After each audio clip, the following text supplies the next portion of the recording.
Olá pessoal, tudo bem com vocês? Eu sou Lucineide Tomás, do canal Lucineide Tomás, e trouxe mais uma novidade para vocês. Dessa vez eu trouxe essa linda bonequinha feita de feltro. Chama-se bonequinha peteca. Espero que vocês gostem. Assistam o vídeo até o final, deixando seu like e compartilhando com seus amigos. Quem não for inscrito no meu canal, eu deixo o convite para que se inscrevam, assistam o vídeo, compartilhando, deixando seu like e ativando o sininho para receber os meus próximos vídeos. Vamos lá ao vídeo.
veja aí, pessoal, o resultado que deu o meu trabalho, saindo essa linda bonequinha.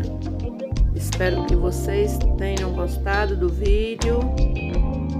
Deixe seu like, compartilhe com seus amigos. Vou ficando por aqui e até o meu próximo vídeo.